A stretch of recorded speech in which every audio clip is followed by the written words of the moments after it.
Hey guys, मैं हूं रूपम और आपका स्वागत है हमारे चैनल पॉप क्रिटिक्स में। दोस्तों, इसेकाई एनीमे ये एक ऐसा जॉनर है जो मेरे साथ आप लोगों के भी one of the favourite genre में से एक होगा। इस जॉनर में कोई लिमिटेशन नहीं है। इसमें हमें रोमांस से लेके action, emotional, shonen, Aichi, drama सभी चीज़ें देखने को मिलते हैं। इसलिए आज मैं वैसे ही कुछ बेस्ट इसेकाई एनीमेस को लेकर आपसे डिस्कस करने वाला हूँ। तो वीडियो को बिना स्किप किए लास्ट तक ज़रूर देखना ताकि आप एक भी डिटेल्स मिस न कर सके। चलिए ज़रा देरी न करते हुए आज की वीडियो शुरू करते हैं। So far away.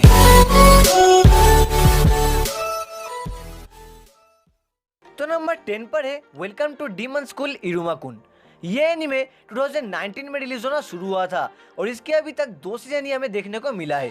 सीरीज की कहानी इरुमा के ऊपर है जो एक दिन अचानक से नेदरवर्ल्ड में चला जाता है और वहाँ पर जाने के बाद उसे एक स्कूल में एडमिट कर दिया जाता है जहाँ पर उसे डीमंस के साथ पढ़ना होता है।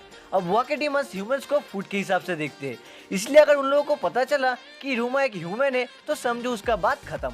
ये सीरीज सुनने में थोड़ा बोरिंग लग सकता है लेकिन इसे देखने के बाद मुझे मजा आया।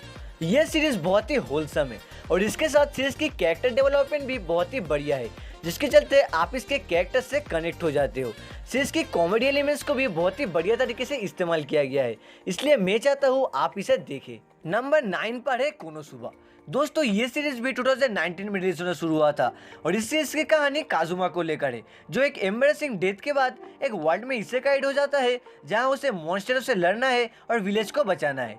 लेकिन बाकी सब जगह जहां हम देखते हैं इसेकाइड हीरोज को डीमन से फाइट करते हुए, टाउन को बचाते हुए, यहाँ पर वैसा कुछ नहीं है। यह हमारा हीरो मस्त फार्मिंग कर रहा है, दोस्तों के साथ मजे कर रहा है, उसका उन सब चीज़ों से कोई फर्क नहीं पड़ता। लेकिन इन सबों के बाद भी इस सीरीज को देखते समय आप बिल्कुल भी बोर फील नहीं करोगे। सीरीज में बहुत ही अच्छे कॉमेडी सीन्स के साथ है कुछ सीरियस मोमेंट्स, और इस सीरीज की जो सबसे खास बात है वो है फ्रेंडशिप, जो बहुत ही स्वीट वे में हमारे सामने प्रेजेंट किया गया है, इसलिए आपको इसे एक बार जरूर ट्राई करना चाहिए। नंबर 8 पर है स्वॉर्ड आर्ट ऑनलाइन। ये एनीमे 2012 में रिलीज होना शुरू हुआ था और इसकी अभी तक 5 सीजन ही रिलीज हुआ है। ये सीरीज एक वर्चुअल वर्ल्ड गेम के ऊपर है जो अचानक से एक सर्वाइवल गेम में बदल जाता है। अब वहाँ के जो कंटेस्टेंट है उन्हें बताया जाता है कि वो जब तक सारे लेवल क्रॉस न कर ले तब तक वो इस गेम से बाहर नहीं निकल सकता।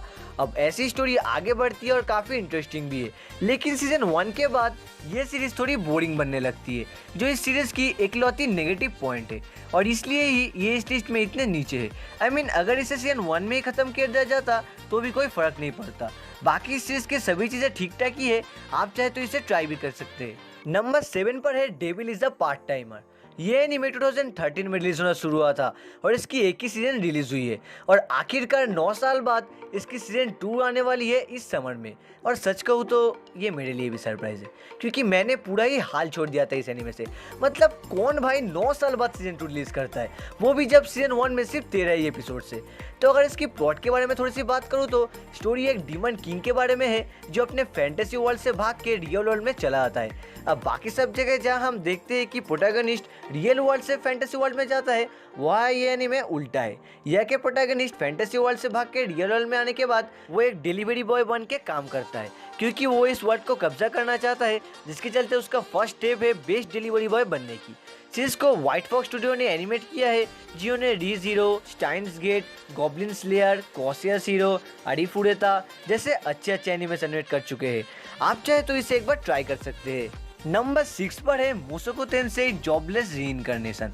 दोस्तों, ये एनीमे पिछले साल रिलीज हुआ था और ये बहुत ही जल्दी बहुत ही ज़्यादा पॉपुलैरिटी गेन कर लिया था अपने लाजवाब प्लॉट और कैरेक्टर्स की वजह से। इसके साथ ऐसे बहुत लोग हैं जिसे लगता है कि ये one of the best isekai anime है। सीरीज की कहानी एक ऐसे इंसान के ऊपर है जो कहीं भी बाहर नहीं जाता, लोगों से सोशलाइज नहीं करता, काम धंधा पढ़ाई लिखाई कुछ नहीं करता और सिर्फ अपने घर में बैठकर टाइम वेस्ट करता है। और एक दिन ये फालतू इंसान फाइनली घर से बाहर निकलता है और बाहर निकलते ही उसका एक ट्रक से एक्सीडेंट हो जाता है।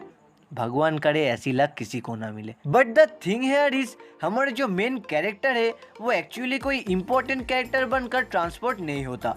ही एक्चुअली गेट्स रीइंकार्नेटेड और इसलिए ही इस सीरीज का नाम जॉबलेस रीइंकार्नेशन है। इस शो की अपने स्टोरी के ऊपर अप्रोच बहुत ही खूबसूरत है, प्लस इस सीरीज की वर्ल्ड बिल्डिंग भी काफ़ी बढ़िया है।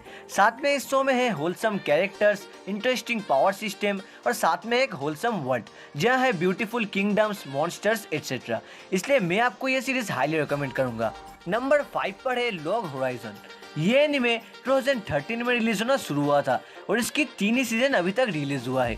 सीरीज की स्टोरी काफ़ी हद तक स्वॉर्ड आर्ट ऑनलाइन जैसी ही है, सिर्फ यहाँ के गेमिंग वर्ल्ड का नाम है एल्डर टेल। अब स्वॉर्ड आर्ट ऑनलाइन सीजन 1 के बाद जहाँ थोड़ा बोरिंग बन जाता है, वहाँ ये एनिमे और भी बेटर होने लगता है, इसलिए इसे देखने में मज़ा आता है। सीरीज में है लाइकेबल कैरेक्टर्स, अच्छे बीजीएम्स और भी बहुत कुछ। रेटिंग की बात करें तो IMDb में इसे 7.7 और मेल में 7.6 की रेटिंग मिल चुकी है और मेरे हिसाब से आपको ये एक बार ज़रूर देखना चाहिए। नंबर 4 पर है Rising of the Shield Hero. ये anime one of the most popular isekai animes में से एक है। इसमें अपना मेन कैरेक्टर नाओफुमी को दूसरे वर्ल्ड में टेलीपोर्ट किया जाता है एज अ शील्ड हीरो। अब एक शील्ड हीरो होने के चलते नाओफुमी सिर्फ डिफेंस में ही अच्छा है और उसका अपने इस शील्ड से वर्ल्ड में आने वाली वेब से किंगडम को प्रोटेक्ट करना है। सीजन 1 में कुछ अनआंसर्ड क्वेश्चन है जिसका आंसर हमें सीजन 2 में मिलने वाला है। इस सीरीज की कैरेक्टर डेवलपमेंट मुझे बहुत ज़्यादा पसंद आया था, साथ में इसकी प्लॉट भी काफ़ी ज़्यादा इंटरेस्टिंग है, इसलिए इसकी सीजन 2 को देखने के लिए मैं काफ़ी ज़्यादा एक्साइटेड हूँ। सीजन 2 रिलीज होना शुरू हो गया है, लेट्स होप ये सीजन 1 से भी बेहतर हो। नंबर 3 पर है इनुआशा। दोस्तों ये एनीमे 2000 से 2004 तक टेलीकास्ट हुआ था और ये एक romcom isekai type shonen anime है और इसकी स्टोरी फॉलो करती है कागोमे हिगुराशी नाम की एक 15 साल के लड़की के ऊपर जो टोक्यो में अपने माँ, भाई और ग्रैंडपा के साथ अपने फैमिली साइन में रहती है। बट एक दिन उसकी 15th बर्थडे पर वो अपने कैट को ढूंढते हुए जंगल की तरफ चली जाती है और अचानक से एक डीमन उसे एक कुएं की तरफ खींच लेता है, पर उस कुएं में गिरते समय वो कुएं की बॉटम तक बिना पहुंचे ही एक पैरेलल यूनिवर्स में पहुंच जाती है सेन्गोकू के पीरियड में। अब ये पैरेलल वर्ल्ड उसके वर्ल्ड से कैसे कनेक्टेड है वो आपको ये सीरीज देखने के बाद ही पता चलेगा। ये एक बहुत ही यूनिक इसेकाई एनीमे है और इसके साथ ये एक बहुत अच्छा शोनेन भी है जिसे आपको एक बार जरूर देखना चाहिए। नंबर 2 पर है That Time I Got Reincarnated as a slime.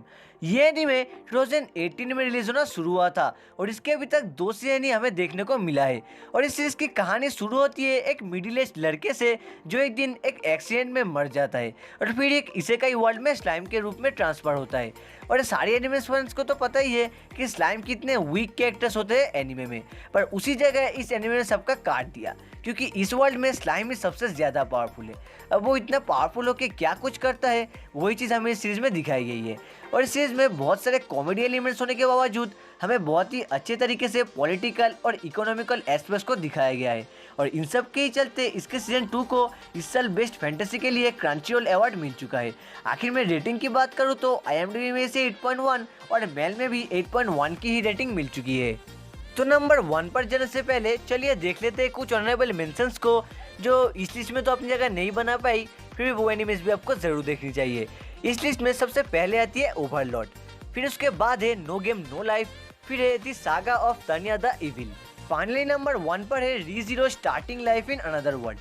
दोस्तों ये मेरा देखा हुआ सबसे बेस्ट और यूनिक इसेकाई एनीमे है, इसलिए ये मेरा फेवरेट भी है। और सच कहूँ तो ये इसेकाई के नाम पे एक स्कैम है क्योंकि हम हर जगह देखते हैं कि लोग मरने के बाद या फिर किसी पोर्टल की मदद से इसेकाई वर्ल्ड में जाता है, पर यह हमारा मेन कैरेक्टर सुबारू एक दिन स्टोर से घर जा रहा होता है, फिर अचानक से अनएक्सपेक्टेडली वो किसी दूसरे वर्ल्ड में पहुंच जाता है, मतलब बिना कोई रीज़न के।